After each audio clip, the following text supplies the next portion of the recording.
Evening students, welcome to Learners Academy. Good evening. So basically this is exercise 3.4 introduction, but exercise 3.4 पूरी की पूरी omitted है, तो we can't say कि really this is exercise 3.4 introduction. Okay? चलो समझते हैं क्या कहना चाह रहा हूं मैंने क्या कहा. देखो 3.4 एक्सरसाइज इंट्रोडक्शन करना तय हुआ था यहाँ पे आते आते, but due to omission part 3.4 का 95 नहीं 99% टॉपिक या 98% टॉपिक कट गया, कल 2% टॉपिक बाकी है. और सिमिलरली एक्सरसाइज में भी उसका एक ही क्वेश्चन है ना. तो पहले आप ध्यान से सुनो. हमारा अगला टॉपिक होना था एलिमेंट्री ऑपरेशन या फिर जिसको ट्रांसफॉर्मेशन भी कहते हैं ऑफ ए मैट्रिक्स. पहली चीज तो ये होती क्या है, ये चीज होती क्या है.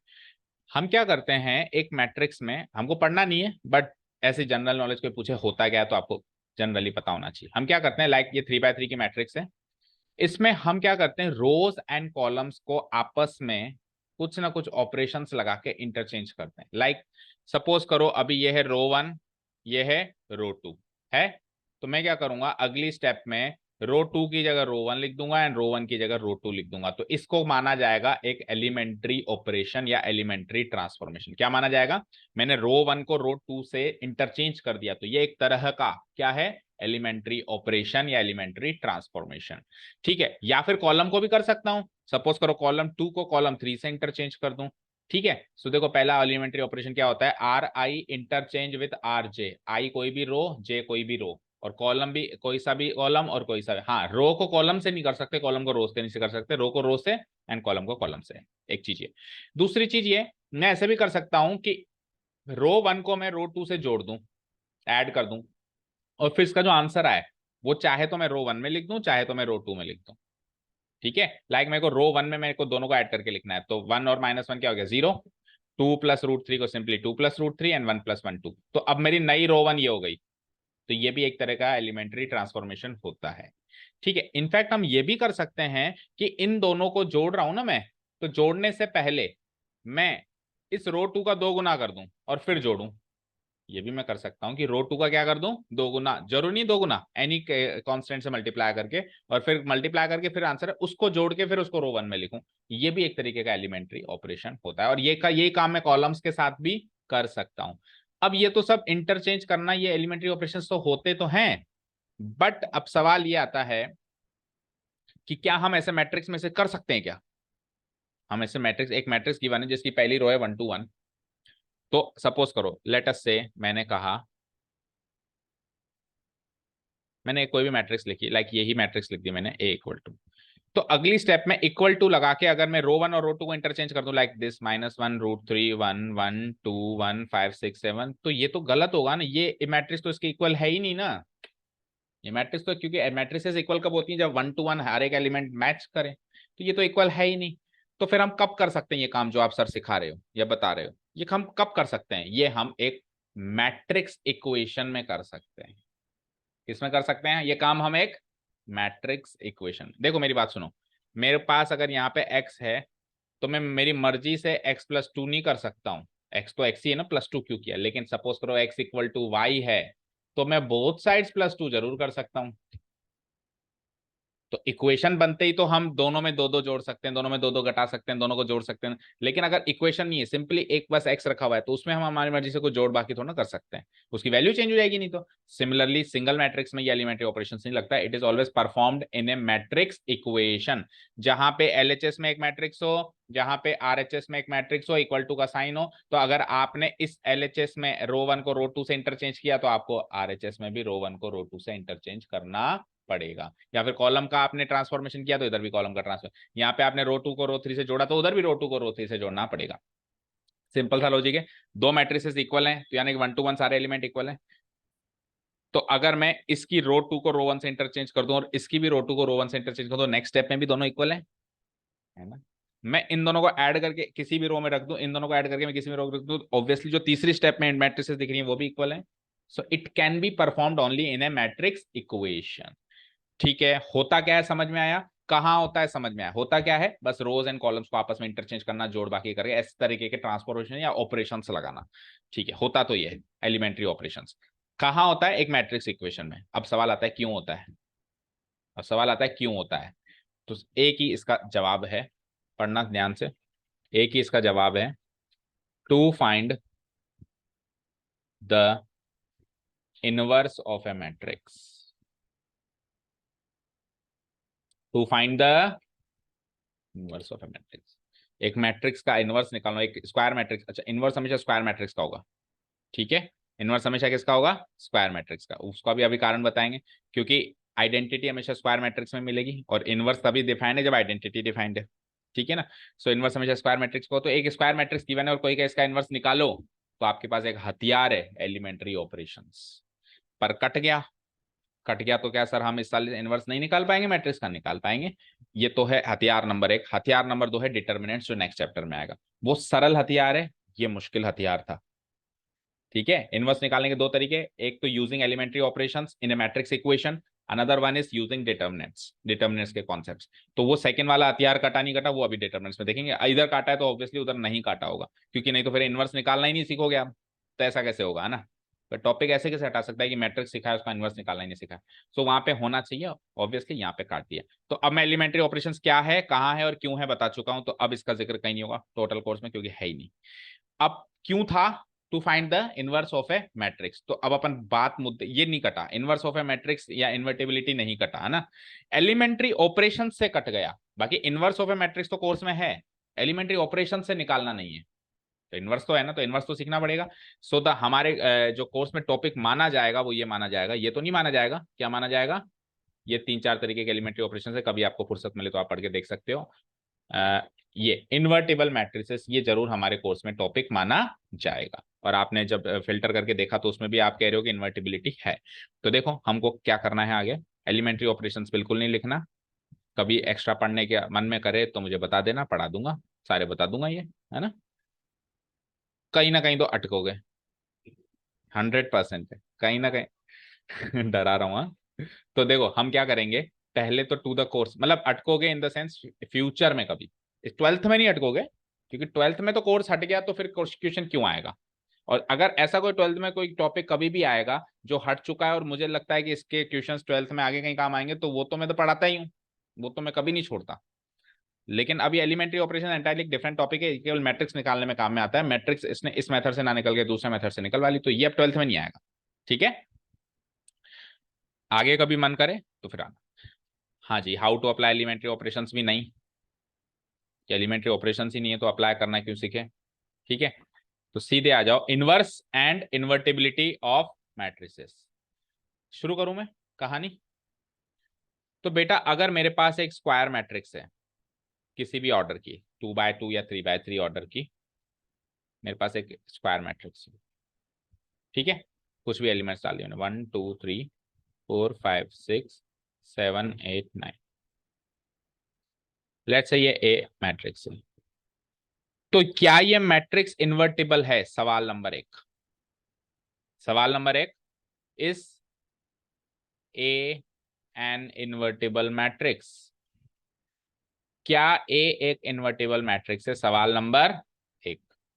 सवाल नंबर दो, if yes, if yes what is it's inverse, what is it's inverse. Question समझ में आया क्या कहा मैंने? इन्वर्टिबल, इसको तोड़ो तो इन्वर्ट प्लस एबल, जो इनवर्स होने योग्य हो। तो क्या ए का इनवर्स हो सकता है? सवाल नंबर एक। और अगर यदि हो सकता है तो बताओ क्या है, तो बताओ करके उसका इनवर्स क्या है। क्लियर है क्या? तो ये दो सवाल हैं हमारे इस टॉपिक में, invertibility and inverse of a matrix.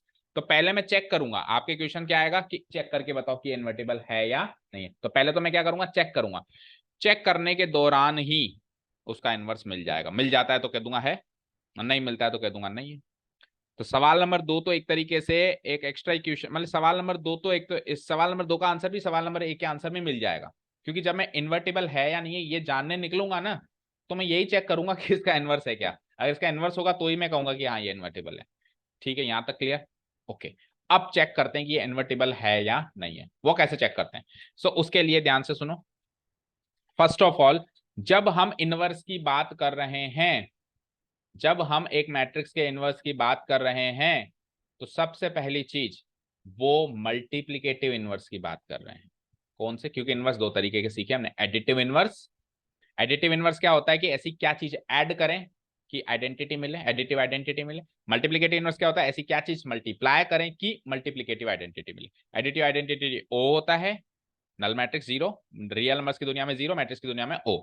ठीक है। और मल्टीप्लिकेटिव आइडेंटिटी वन होता है रियल नंबर्स की दुनिया में, और यहाँ पे आइडेंटिटी मैट्रिक्स आई होता है।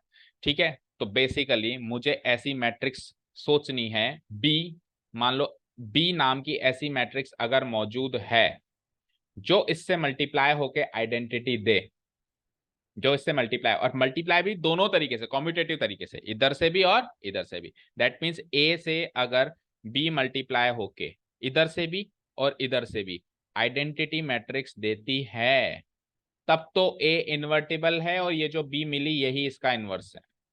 और अगर आइडेंटिटी नहीं देती है तब बी इसका इन्वर्स भी नहीं है और ए इन्वर्टिबल भी नहीं है। ठीक है। आपके सामने एक मैट्रिक्स है, आपसे कोई पूछे कि क्या ये इन्वर्टिबल है, तो आप जवाब दोगे सर अगर दुनिया में ऐसी बी, ये तो ए, इसका नाम तो ए रख दिया, अब बी मतलब कोई डिफरेंट मैट्रिक्स, अगर दुनिया में ऐसी कोई दूसरी मैट्रिक्स है जिसका इससे प्रोडक्ट करा दें दोनों तरीके से, ए इंटू बी, क्योंकि कॉम्यूटेटिव नहीं होता, A into B and B into A are different products, so A into B भी मैं कराऊं एंड बी इंटू ए भी कराऊं, एंड बोथ वेज से अगर मुझे आइडेंटिटी मैट्रिक्स मिले, आइडेंटिटी मैट्रिक्स सब जानते हो जिसमें डायगोनल एलिमेंट्स वन होते हैं, बाकी सब नॉन डायगोनल जीरो, तो वो इन्वर्टिबल है। तो अगला सवाल वो करेगा बताओ उसका इन्वर्स क्या है। तो आप सर जो वो बी मैट्रिक्स सोच रहे हो ना, जो जिससे गुणा करके आई मिल रहा है, वो बी मैट्रिक्स ही तो इसका इन्वर्स है। समझ आया? समझ आया? ठीक है। अब देखो नोट्स क्या कहते हैं। If A is a square matrix, जैसा कि मैंने कहा कि invertibility can only be applied in square matrix, क्योंकि आइडेंटिटी चाहिए आपको, और आइडेंटिटी केवल स्क्वायर मैट्रिक्स में मिलती है, क्योंकि आइडेंटिटी मैट्रिक्स एक square matrix, identity matrix scalar matrix है, स्केलर मैट्रिक्स एक डायगोनल मैट्रिक्स, और डायगोनल मैट्रिक्स एक स्क्वायर मैट्रिक्स है। सो आइडेंटिटी अल्टीमेटली एक स्क्वायर मैट्रिक्स है, तो आइडेंटिटी चाहिए तो एक स्क्वायर मैट्रिक्स चाहिए। ओके ठीक है।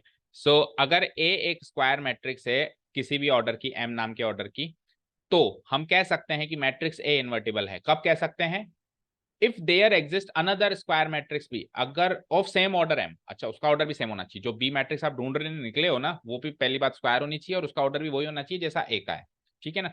तो अगर दुनिया में ऐसी दूसरी स्क्वायर मैट्रिक्स बी, वो भी सेम ऑर्डर की एग्जिस्ट करती है, मौजूद है, सच दैट ये सच हो जाए, सच दैट ये बात साबित हो जाए कि ए इंटू बी या फिर ए इंटू बी इधर से, यानी कि बी इंटू ए बराबर, दोनों के दोनों लोग बराबर क्या देते हो मुझे? आइडेंटिटी। अगर ये बात सच साबित होती है तब तो मैं कह दूंगा कि, तब तो मैं कह दूंगा कि ए इन्वर्टिबल है, और उस केस में उसका इनवर्स कौन है? वही बी मैट्रिक्स है।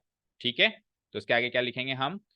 This in this case, in this case अगर ये साबित हो जाता है तो in this case matrix B is the inverse matrix of matrix ए।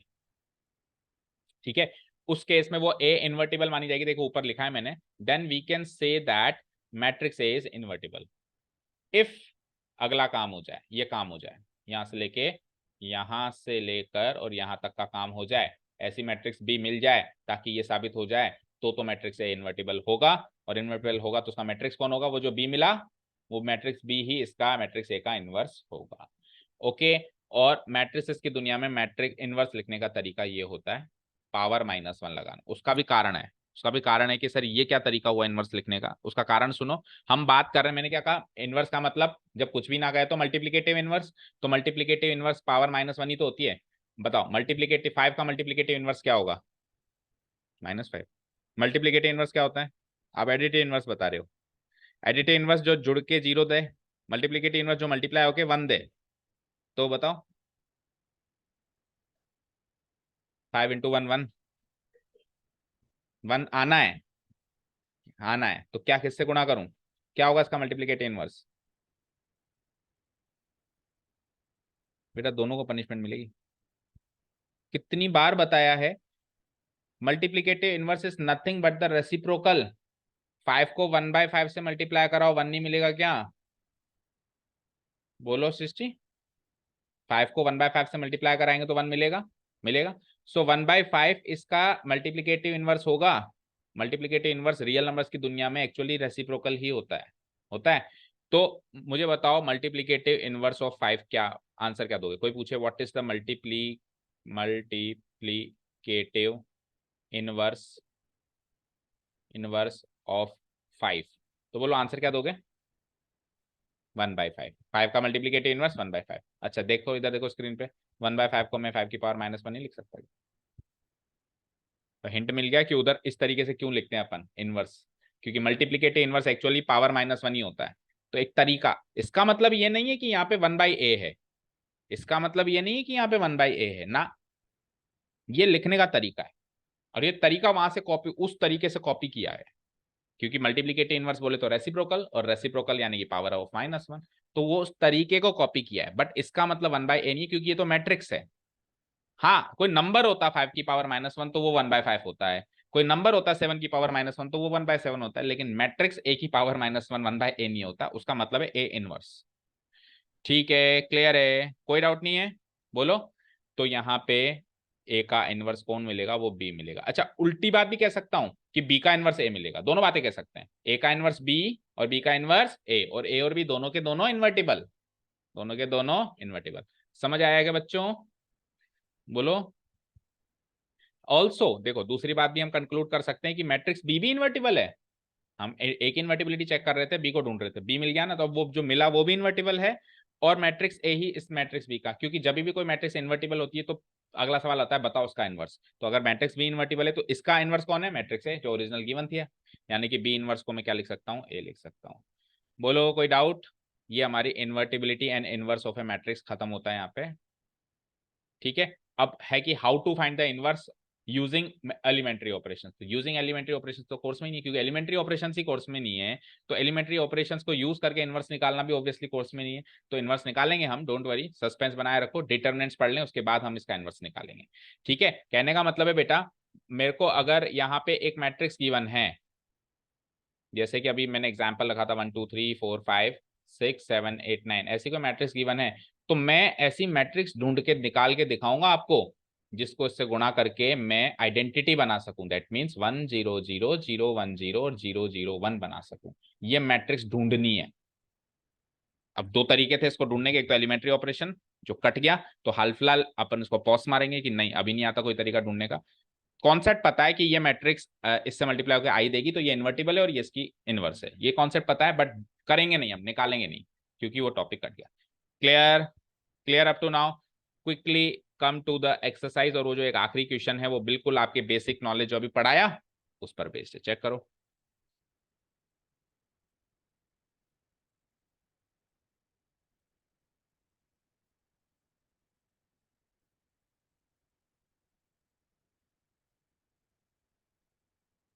आप चेक कर लेना आपकी बुक में, कुछ भी एक्स्ट्रा हो तो बता देना। ये एलिमेंट्री ऑपरेशंस तो नहीं है ना? एक बार मुझे दिखाओ आपकी बुक में कितना पार्ट है। नई बुक है किसी के पास? नई बुक मार्केट में है ही नहीं, तो नेट पे है, नेट पे डाउनलोडेड है, तो उस पर देख लेना कि अगर कुछ एक्स्ट्रा है या। हाँ तो हो सकता है अभी मार्केट में नहीं, अभी जुलाई से सेशन शुरू होंगे ना, आ जाएगी। Okay, so come to the exercise. तो पहला क्वेश्चन जैसे रीड आउट करता अगर मैं, तो क्या होता है कि यूजिंग एलिमेंट्री ट्रांसफॉर्मेशन इन सबके इनवर्स निकालो 1 to 17, इन सबके इनवर्स निकालो। 2/2 की मैट्रिसेस भी थी एंड 3/3 की। अब एलिमेंट्री ऑपरेशन ही कट गया, तो इनवर्स क्यों निकालूं मैं? निकालूंगा, इन सबके निकाल के बताऊंगा, डिटरमिनेंट्स पढ़ लेने दो। वहां पे जो क्वेश्चंस गिवन है उनके भी निकालेंगे, फिर इनके भी निकाल लेंगे। चाहो तो उसमें हल्की सी हेडिंग मार्क कर सकते हैं, पर आपकी तो बुक में ही नहीं होंगे, क्वेश्चन ही नहीं होंगे। आप कह रहे हो ना नई में नहीं होंगे ना, कट गया नहीं है आपके पास, तो पुरानी है। ठीक है, हाँ उसमें नई वाली में नहीं होंगे ना, हाँ तो पुरानी है तो पुरानी से देख के आप मेरे को याद दिलाना कि सर वो 17 मैट्रिसेस रह गई हैं, इनका इनवर्स निकालना है। सो कुछ एक मैं निकाल के दूंगा, कुछ एक आपकी प्रैक्टिस के लिए हो जाएगी, मतलब ये एक्स्ट्रा एक्सरसाइज बन गई आपकी प्रैक्टिस के लिए। ठीक है, अब 18वां क्वेश्चन देखो क्या है। मैट्रिसेस ए एंड बी एक दूसरे की इनवर्स कहलाएंगी इफ एंड ओनली इफ क्या? इफ एंड ओनली इफ क्या? Option number D, A B equal to B A. मैंने क्या कहा था, बेसिक नॉलेज पे क्वेश्चन है। ठीक है, कितना टाइम लगा? उसको अगर सर एक क्वेश्चन तो है ना, एक क्वेश्चन तो है ना, अरे कॉन्सेप्ट पढ़ो, वो एक क्वेश्चन खत्म है उसमें। ठीक है, हाँ बस ये ऐसे ही आएगा, आधे एक नंबर का मल्टीपल चॉइस में, नॉलेज बेस्ड ही आएगा। कि दो मैट्रिसेस इन्वर्टेबल कब होती है, जब ए बी और बी ए मिलके आई दे। क्या सॉल्व करने का तो क्यों ही आएगा जब है ही नहीं। हाँ, डिटरमिनेंट्स के मदद से मैट्रिक्स निकालने का आ सकता है ना। अब हो सकता है कि क्वेश्चन तो यहाँ से उठाए और मेथड वहां से ले, ऐसे तो ये खेल खेल ही सकता है। तो 100% याद रखना, इन 17 मैट्रिसेस का इनवर्स निकाल के रखना है, एक बार वो सीख लें उसके बाद चले मिसलेनियस पे। डन। चलो मिसलेनियस के जितने क्वेश्चन कर पाते हैं देखते हैं अब। लेकिन फिर मिसलेनियस में भी पंगा है कि एलिमेंट्री ऑपरेशंस का मेरे को क्वेश्चन छोड़ने पड़ेंगे। ठीक है, अब देखो बेटा, क्वेश्चन नंबर 1, 2, 3, तीनों ही क्वेश्चन एक कॉन्सेप्ट होता है उस पर बेस्ड है। उस कॉन्सेप्ट को बोलते हैं हम पी एम आई। सुना है कभी? अनुष्का को तो मैंने लास्ट ईयर पढ़ाया ही नहीं है कॉन्सेप्ट, आपने तो पढ़ा होगा, अनुष्का ने भी स्कूल में तो पढ़ाई होगा। Principle of mathematical induction. ठीक है, अब इस साल 100% आपकी बुक में ये 3 क्वेश्चन हो गए होंगे कैंसिल आउट। पूछो क्यों, पूछो क्यों। आप कैंसिल आउट है ना, पूछो क्यों। अब मैंने तो देखा नहीं, आपने बताया भी नहीं, लेकिन मुझे पता है कैंसिल आउट होंगे। पूछो क्यों, पूछो। क्योंकि इस साल से पीएमआई 11th से हट गया। भाई ये क्वेश्चन वही कर सकता है जिसने 11th में पीएमआई पढ़ा। अब 11th में पीएमआई हट गया तो फिर 12th में पीएमआई पे क्वेश्चन क्यों आएगा? सिंपल सा लॉजिक है ना। प्रिंसिपल ऑफ मैथमेटिक्स ने 11th 12th की दुनिया से हट चुका है। तो 11th से हट चुका है तो ऑब्वियसली 12th से भी हट चुका है। अब मैट्रिक्स के क्वेश्चन भी जो भी पीएमआई पे बेस्ड है वो हट चुके हैं। तो देखो क्वेश्चन 1 2 3 नहीं करना, क्योंकि पीएमआई नहीं आता आपको, है ना। और अगर कभी इच्छा हो तो मेरे पास आना, पहले मैं पीएमआई सिखाऊंगा, फिर इस पे इसको सिखा पाऊंगा। क्योंकि समझ में नहीं आएगा मैं जो भी रामायण कहूंगा आपको समझ, क्योंकि आपको पीएमआई नहीं आता ना, मैथमेटिकल इंडक्शन का प्रिंसिपल ही नहीं आता। ठीक है, क्वेश्चन नंबर 3 के बाद आ जाओ आप 4th क्वेश्चन। जरा गौर फरमाओ, देखा आपने, पढ़ा, पढ़ा, पढ़ लिया। एक्सरसाइज नंबर 3.3 करी थी हमने कल या परसों, कल ही करी थी। कब करी थी? कल। Symmetric and skew symmetric matrices करी थी, करी थी। क्वेश्चन नंबर 11 पढ़ो, क्या आंसर मार्क किया था इसका? Skew symmetric matrices. इसमें तो पता लगाना था, मैं प्रूव करना है। कहा था मैंने, विदाउट एग्जांपल्स कोई चीज आए तो वो रूल बन जाती है और उसका क्वेश्चन आ सकता है। मिसलेनियस में बैठा है, प्रूव करो। तो हमने तो यहाँ पर भी प्रूव कर दिया था, वो का वही कॉपी पेस्ट करना है। भाई अगर ए और बी सिमेट्रिक मैट्रिसेस हैं, चलो उसी पे क्वेश्चन पे चलते हैं एक बार। ये कि यही वर्ड्स लिखे हुए, वर्डिंग्स भी नहीं बदली उन्होंने। एक एक्सरसाइज में तो पूछ रहा है कि किस तरह की मैट्रिक्स होगी, दूसरी में उसको प्रूव करवा रहा है। ठीक है, सो क्वेश्चन नंबर 4 भी देखा जाए तो हमारा कंप्लीटेड है। फिर भी करेंगे एक बार फिर से। ए और बी सिमेट्रिक मैट्रिसेस हैं। तो अगर ए सिमेट्रिक मैट्रिक्स है तो वो अपने इनवर्स के, अपने ही ट्रांसपोज के बराबर होगी। सॉरी, इनवर्स तो अभी हमने सीखा ही नहीं है, वो अपने ही ट्रांसपोज के बराबर होगी। बी भी तो सिमेट्रिक मैट्रिक्स है तो बी भी खुद के ट्रांसपोज के बराबर होगी। तो ये दोनों बातें गिवन पॉइंट्स हो गए, या डैश लगा लो, टीना समझ में आया। अब आपको प्रूव करना है कि ये जो मैट्रिक्स है ये स्क्यू सिमेट्रिक मैट्रिक्स है, राइट। तो हमको टू प्रूव क्या करना है, ये तो हो गया गिवन, ये तो हो गया गिवन। और टू प्रूव क्या करना है कि वो एक स्क्यू सिमेट्रिक मैट्रिक्स है। स्क्यू सिमेट्रिक मैट्रिक्स क्या होती है? जिसका ट्रांसपोज उसके नेगेटिव के बराबर हो। तो इसका ट्रांसपोज किसका? इस मैट्रिक्स, ये complete matrix A B minus B A का होल ट्रांसपोज इसी के नेगेटिव के बराबर होगा। Negative of A B minus B, actually इसको प्रूव करना है हमको। इसको मैं प्रूव कर दूंगा तो प्रूव हो जाएगा ना कि ये मैट्रिक्स स्क्यू सिमेट्रिक मैट्रिक्स है। तो हम क्या करेंगे, एक बार एलएचएस उठाएंगे, एक बार आरएचएस उठाएंगे। एलएचएस में उसका ट्रांसपोज करेंगे, आरएचएस में उसका नेगेटिव करेंगे, दोनों बराबर आ जाएंगे। करें, चलो। सो एलएचएस उठाया मैंने, हालांकि कल भी किया था, पर अब आ गया तो ठीक है, कर दो। हो सकता है कोई बच्चा डायरेक्ट मिसलेनियस से पढ़ना स्टार्ट करे, उसको मिसलेनियस के क्वेश्चन करने हो तो उसको फिर फालतू उधर जाना पड़ेगा, ढूंढना पड़ेगा, तो उसके एफर्ट्स थोड़े कम कर देते हैं। हो सकते हैं वो बच्चे आप ही हो। ए बी माइनस बी ए का होल ट्रांसपोज, तो बताओ ट्रांसपोज डिस्ट्रीब्यूट हो जाता है प्लस माइनस में इजीली। सो ए बी का ट्रांसपोज मतलब ए बी का पूरे का होगा माइनस बी ए का पूरे का। ये प्रॉपर्टी सीखी है हमने, अब बिल्कुल डिटेल में नहीं जाऊंगा क्या होता है क्या नहीं होता है, ठीक है ना। डिस्ट्रीब्यूट हो जाता है। अब मल्टीप्लीकेशन में भी डिस्ट्रीब्यूट हो जाता है, बट ऑर्डर चेंज होने के बाद। ऑर्डर बोले तो सीक्वेंस, है ना। सो बी पहले, B transpose into A transpose, minus इधर ए पहले, A transpose into B transpose. अरे बी ट्रांसपोज तो बी है, अरे ए ट्रांसपोज तो ए है, माइनस ए ट्रांसपोज तो ए है और बी ट्रांसपोज तो बी है। इसमें से अगर मैं माइनस कॉमन ले लूं तो it is like B A B minus B A, which is nothing but our RHS. So LHS has been proved to RHS, hence AB minus BA is a skew symmetric matrix। हो जाएगा, ठीक है। चले next पे। अब question नंबर 5 जो है डिफरेंट है पर इसी की तर्ज पर है जो अभी हमने किया। पढ़ो, मतलब प्रोसेस सेम है, क्वेश्चन डिफरेंट है पर प्रोसेस सेम है। जो अभी हमने क्वेश्चन किया उसी प्रोसेस पे बेस्ड है। क्वेश्चन नंबर 5 पढ़ो। Show that the matrix B dash A B, ये एक पूरी एक मैट्रिक्स है। देखो बी एक मैट्रिक्स तो उसका डैश भी मैट्रिक्स, ए बी एक मैट्रिक्स, अगेन बी भी एक मैट्रिक्स, इसका प्रोडक्ट में मैट्रिक्स, उसका प्रोडक्ट में मैट्रिक्स, अल्टीमेटली ये फाइनली एक मैट्रिक्स। तो ये मैट्रिक्स सिमेट्रिक भी हो सकती है या फिर स्क्यू सिमेट्रिक भी हो सकती है, according as A is symmetric और स्क्यू सिमेट्रिक। मतलब ए पर बेस्ड है। अगर ए सिमेट्रिक तो ये भी सिमेट्रिक, अगर ए स्क्यू सिमेट्रिक तो वो भी स्क्यू सिमेट्रिक। समझ आया, क्वेश्चन समझ में आया? तो हमको एक ही क्वेश्चन में दो बातें प्रूव करनी है।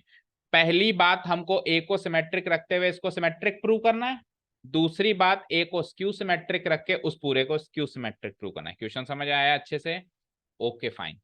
सो मैं एक लाइन खींच देता हूं।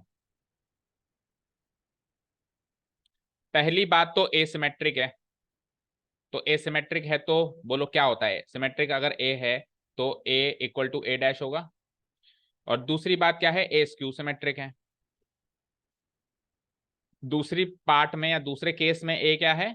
स्क्यू सिमेट्रिक है, तो माइनस ए बराबर ए डैश होगा। गिवन पॉइंट्स होगा। अब टू प्रूव क्या करना है, इसमें तो क्या करना है और उसमें क्या करना है। तो जब ए सिमेट्रिक है तो ये भी सिमेट्रिक होगी, तो ये सिमेट्रिक होगी तो इस पूरे का जो ट्रांसपोज होगा खुद के बराबर होगा, इस पूरे का जो ट्रांसपोज होगा इसी की चीज के बराबर होगा, बिल्कुल सेम की सेम शक्ल। और इधर क्या प्रूव करना है कि ये स्क्यू सिमेट्रिक है, क्योंकि ए को स्क्यू सिमेट्रिक ले लिया तो अब ये मैट्रिक्स भी क्या बनेगी? Skew symmetric. तो इधर क्या प्रूव करना है कि इस पूरे का ट्रांसपोज अब की बार इसके बराबर नहीं होगा, इसके नेगेटिव के बराबर होगा, यानी negative of B dash A B होगा। बोलो क्वेश्चन सेट हो गया पूरा ढंग से? अब आपको मतलब एक में ही दो क्वेश्चन करने, सिंपल सी बात है ना। तो पहले इस पार्ट को कर लूं मैं प्रूफ। तो सिंपल सी बात है, इसका ट्रांसपोज निकालना शुरू करो और कुछ नहीं। तो बी डैश ए बी का ट्रांसपोज निकाल रहा हूं मैं, एलएचएस ले रहा हूं मैं। एलएचएस क्या है? बी डैश ए बी का होल डैश। ठीक है। अब देखो बेटा, दो में अगर ये दो का प्रोडक्ट होता और डैश को यानी ट्रांसपोज को डिस्ट्रीब्यूट करना होता तो डिस्ट्रीब्यूट हो जाता और ऑर्डर चेंज हो जाता। ए बी का whole dash equal to B dash into A dash हो जाता। पर सर ये तो तीन है।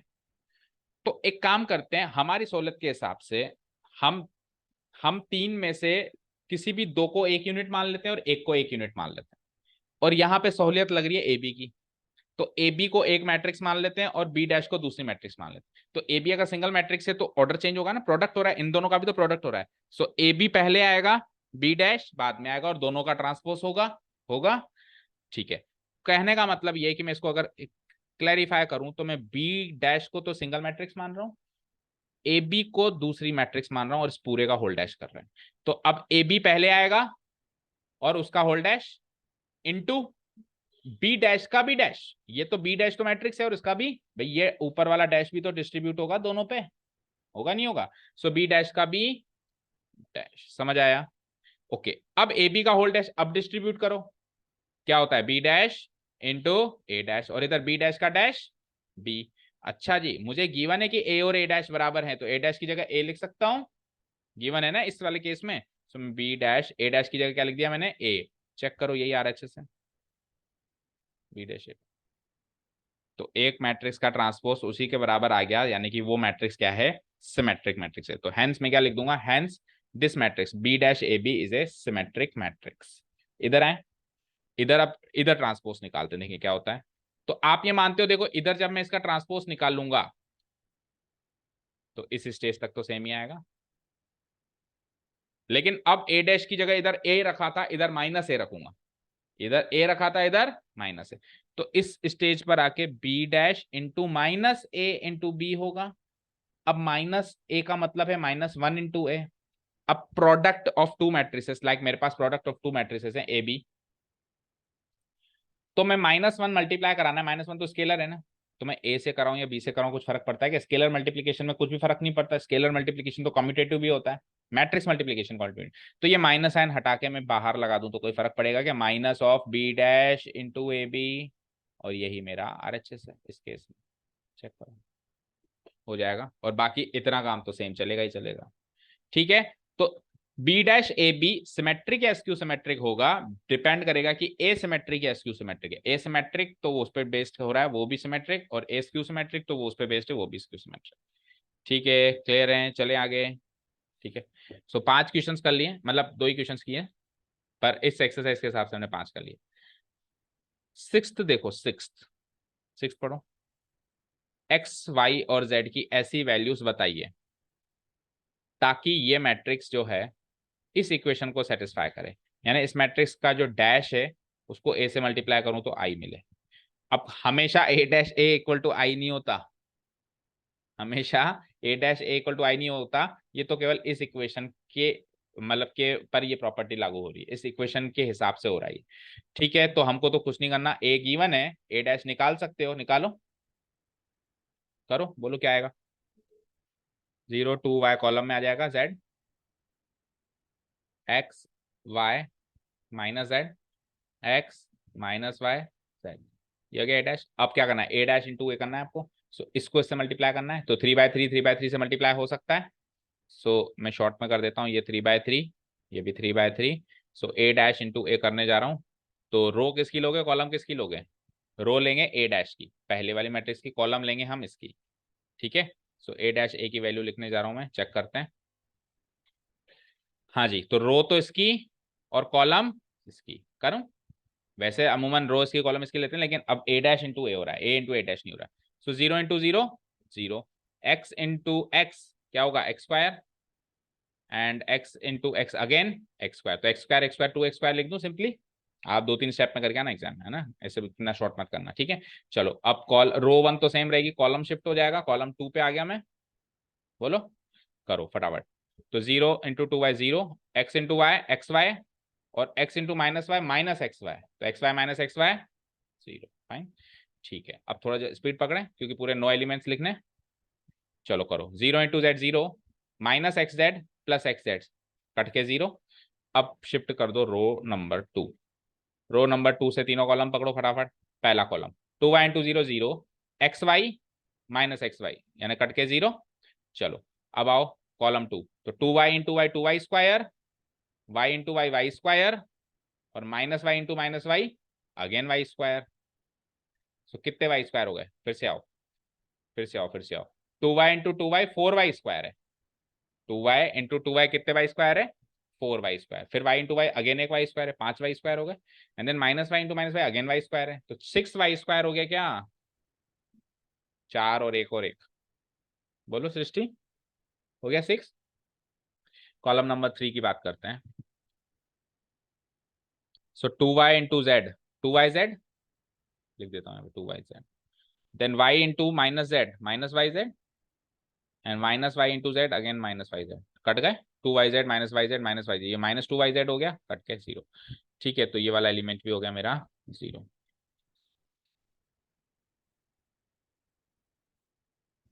चलो अब फाइनली रो 3 पे शिफ्ट हो जाए हम, करो कॉलम 1 पकड़ो, ये तो 0, x into minus z minus x z, and x into z plus x z, 0 हो गया। चलो कॉलम 2 को पकड़ो, 2yz minus y z minus y z, 2yz minus y z minus y z, क्या, 2yz 2yz minus y z again minus y z, क्या होगा, इतना time लग रहा है, 2yz minus y Z plus का है, माइनस है ना, minus z into y minus y z, तो 2yz minus y z and again minus y z, तो 2yz minus y z again minus y z, क्या, माइनस का 2yz तो ये होगा ना, और प्लस का 2yz से 0 नहीं होगा क्या, बेटा 2 - 1 - 1 नहीं कर पा रहे, ये yz भूल जाऊं तो 2 - 1 - 1 है ना, और अब तक तो ट्रेंड ही पकड़ में आ जाता कि स्केलर मैट्रिक्स है। डायगोनल मैट्रिक्स या स्केलर, जो भी नाम रखते हैं हम इसका। ठीक है, फिर से करना है क्या डिटेल में? देखो z इंटू टू वाई, बोलो क्या होता है? Two y, y into minus z, minus y z, and minus y into z, minus y z. तो minus y z minus two, आप इन दोनों को ही काउंट कर रहे हो, उसको भी तो देखो, माइनस टू वाई जेड में प्लस टू वाई जेड भी तो जोड़ो, सो इट इज 0। ठीक है, अब आखिरी कॉलम पे आ जाओ, ये वाला है ना। तो z into z, z square, minus z into minus z, again z square, minus का क्यों होगा, प्लस का z square, and z into z again z square. तो how many z square? 3 z square. ठीक है, तो ये हो गया मेरा ए डैश इंटू ए, ये मैट्रिक्स इक्वेशन है एक। तो मैट्रिक्स इक्वेशन से अगली स्टेज पे मैं पहुंचा, तो आई क्या होगा? 3 बाय 3 के मैट्रिक्स से इक्वेट करूंगा मैं, क्योंकि थ्री ऑर्डर तो सेम होगा ना इक्वालिटी ऑफ मैट्रिक्स में। तो 1 0 0 0 1 0 0 0 1, फाइन। अब देखो बाकी सारे एलिमेंट मैच हो रहे हैं, नॉन डायगोनल एलिमेंट सारे के सारे 0 हैं। डायगोनल एलिमेंट्स को हम 1 to 1 इक्वेट कर देते हैं, वहां से एक्स वाई जेड की वैल्यू आ जाएगी। ठीक है, सो 2x² बोलो क्या आएगा? 1, एंड 6y² भी क्या आएगा? 1, एंड 3z² भी क्या आएगा? 1। तो यहाँ से x² क्या आएगा? 1/2। यहाँ से y² क्या आएगा? 1/6। यहाँ से z² क्या आएगा? 1/3। यहाँ से x क्या आएगा? क्या? गलत, प्लस और माइनस 1/√2। y क्या आएगा? प्लस और माइनस 1/√6, एंड z क्या आएगा? प्लस और माइनस 1/, आंसर मैच।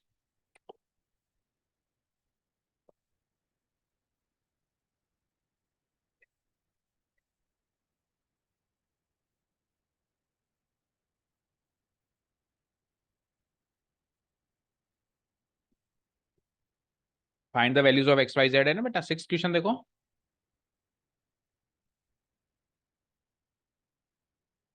हम्म, उल्टा कल परफेक्टली फिट लग रही थी, बोतल का असर आज हो रहा है क्या? हाँ, कल तो मेडिकल ट्रीटमेंट लेके आई थी, तो कल फिट लग रही थी, मतलब हैंड टू हैंड हॉस्पिटल से उठ के आने के बाद भी, और आज ऐसा लग रहा है कि आज बीमार है, कल नहीं लग रही थी। ठीक है, सो आंसर मैच हो गया, प्लस और माइनस 1/√2, प्लस और माइनस 1/√6, एंड प्लस और माइनस 1/√3। ये एक्स वाई जेड की वैल्यू से समझ आया?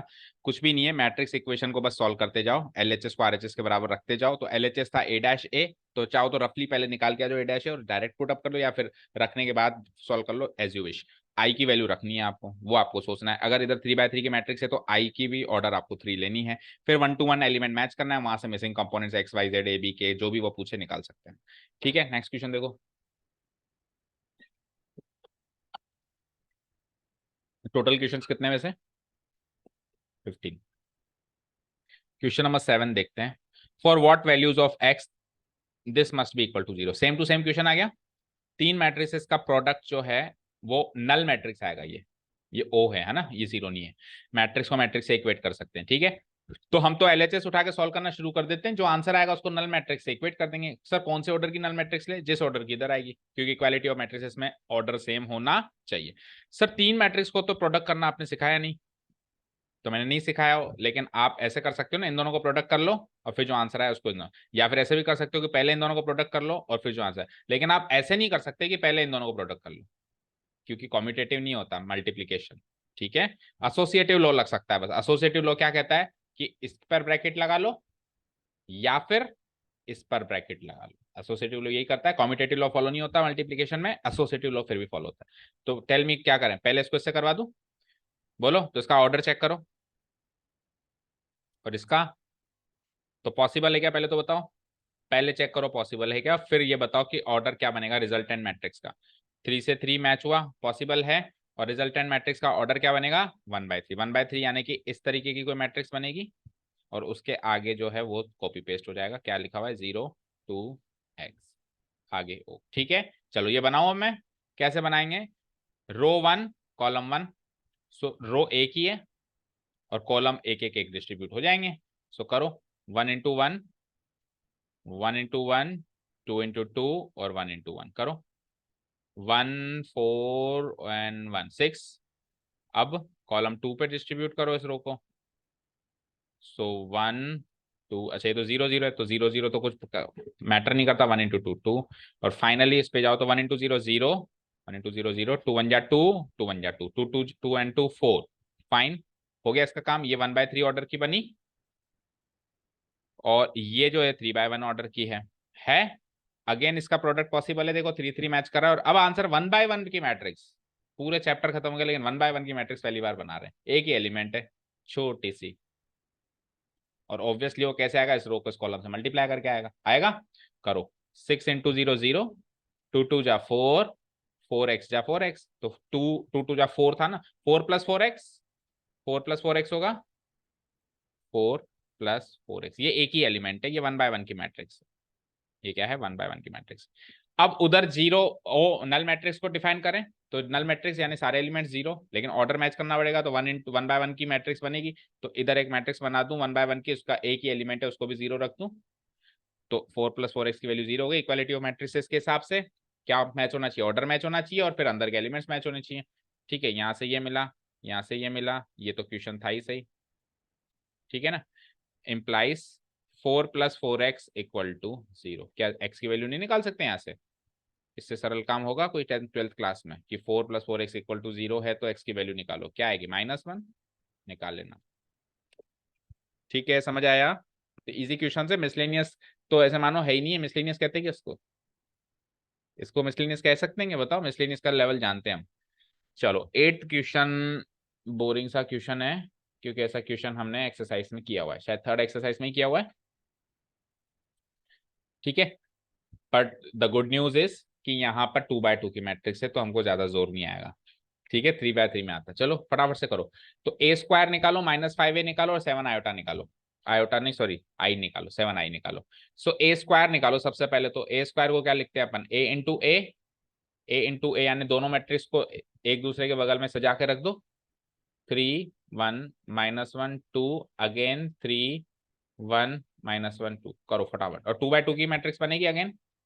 सो 3 3 जा 9, और -1 8, 3 1 जा 3 प्लस 2 5, -3 -2 -5, -1 प्लस 2 प्लस 4, 4 4 -1 3। फाइन, हो गया स्क्वायर का काम। अब कुछ भी नहीं है, एलएचएस में रख दो सीधे ही। एलएचएस बताओ क्या है, आपको प्रूव करना है यहाँ पे ना। एलएचएस है a² -5। बाकी सब तो जैसे 5 से गुना करना, 7 से गुना करना, तो ऑन द गो भी हो जाता है। ये ऑन द गो नहीं हो पाता, इसको अलग से निकाल लिया हमने, है ना। ऑन द गो मतलब उसी समय हो जाता है। तो a² क्या निकला हमारा,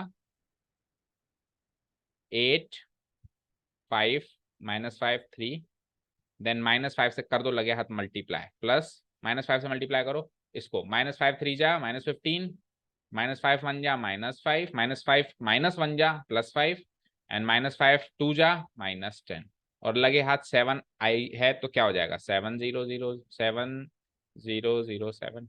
स्केलर मैट्रिक्स मिलती है, आइडेंटिटी को किसी भी स्केलर से मल्टीप्लाई करो, बदले में स्केलर मैट्रिक्स। इसको सॉल्व कर दूं, तीनों को ऐड करो, 8 और -15 ऐसे जोड़ो। चलो 8 और 7 15 -15 0, 5 -5 plus 0 0, -5 plus 5 0 and 0, 3 -10 -7, -7 plus 7 0। It is equal to O, which is equal to RHS 2। Very easy, quickly go to the next question. कर दूं डिलीट? ओके, अब अगेन x की वैल्यू ऐसी निकालो ताकि ये O के बराबर हो जाए। अभी पिछले से पिछला क्वेश्चन जो देखा, 7th क्वेश्चन भी ऐसा ही था, x की वैल्यू निकालनी थी, कॉपी पेस्ट है। बस फर्क ये है कि उसमें जो x था एक ही मैट्रिक्स में गिवन था, इसमें दो मैट्रिक्स में गिवन है, एक पहली वाली और एक आखिरी वाली। बाकी ऑर्डर भी सेम ही रखा है इसने, जब उसकी उस वाली में रखा था 1/3 3/1। तो पहले इन दोनों को मल्टीप्लाई कर दें, 3/3, सॉरी नॉट 1। ठीक है, अच्छा चलो, अब पहले इन दोनों को किया, तो इस क्वेश्चन में पहले इन दोनों को कर देते हैं ना, तो दोनों तरीके से हो जाएगा। पहले इन दोनों को कर देता हूं मैं, 3/3 एंड इट इज व्हाट, 3/1। सो 3 से 3 कटा, तो 3/1 की मैट्रिक्स बनेगी। 3/1 की मैट्रिक्स कुछ ऐसी बनेगी, और उधर 1/3 की है जो, उसको कॉपी पेस्ट मार देते हैं, x -5 -1। ठीक है, इम्प्लाइज, और ये तो क्वेश्चन ही है, इतना पार्ट तो क्वेश्चन ही है मेरा ना। मतलब एक मैट्रिक्स इक्वेशन गिवन है, उसको सॉल्व करना स्टार्ट किया, इम्प्लाइज इक्वेशन को सॉल्व करते तो इम्प्लाइज इम्प्लाइज इम्प्लाइज लगाते जाते हैं, इम्प्लाइज, और उधर हाल फिलहाल ओ रख दो, फिर लास्ट में देखते हैं क्या ऑर्डर की बनती है, उस हिसाब से ओ को डिफाइन कर देंगे। चलो इसको करो। सो रो 1 कॉलम 1, रो 2 कॉलम 1, और रो 3 कॉलम, इधर तो कॉलम एक ही है, इधर रोज अलग अलग है। सो 1 इंटू एक्स, ये 0, ये 2, तो x + 2, आगे आओ। 0, 4 2 जा 8 एंड +1 9, 2x 0 3, तो 2x+3 डन। इसका ऑर्डर निकालो, 3/1, उसका 1/3। सो 3 से 3 मैच हुआ अगेन, एक सिंगल एलिमेंट की बनेगी, बना दो। x × x+2, उसके बाद -5 × 9 -45, उसके बाद -1 को से मल्टीप्लाई कराऊं तो -2x -3। ये एक ही एलिमेंट है पूरा, ठीक है, 1/1, तो 1/1 है तो उधर भी 0 रख के 1/1। नेक्स्ट स्टेप में मैं क्या करूंगा, मैट्रिक्स से आजाद कर दूंगा, एलिमेंट टू एलिमेंट कंपेयर कर दूंगा। सो करो x × x, तो क्वाड्रेटिक इक्वेशन बन रही है x² + 2x -2x काट दो, उसके साथ अगले स्टेप में काट दो, और -45 - 3 -48 इक्वल टू 0, ये गया। सो x² की वैल्यू +48 implies x की वैल्यू √48। What is √48? 16 3 जा 48 होता है, तो +or -4 √3 आंसर। 16 3 जा 48 होता है, 16 का √4 मैच करो।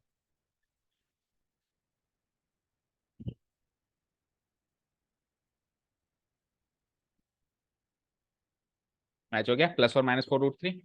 कर दूं डिलीट? अब कितने बचे टोटल, कितने?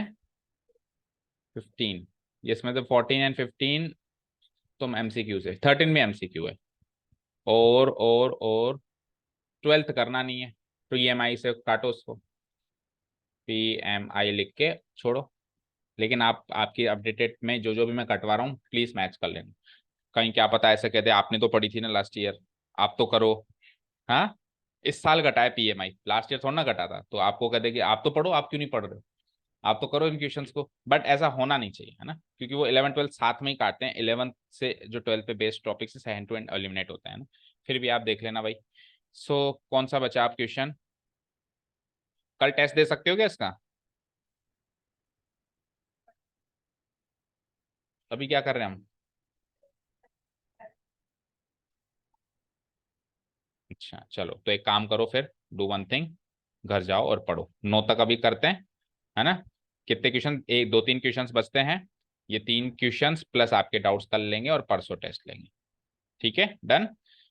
पढ़ लो घर जाके, और अगर आप टेस्ट देने के मूड में हो तो मैं 2 3 क्वेश्चन करवा दूँ। नहीं, ठीक है चलो, okay. Thank you so much for listening to us, have a nice day, keep learning and bye.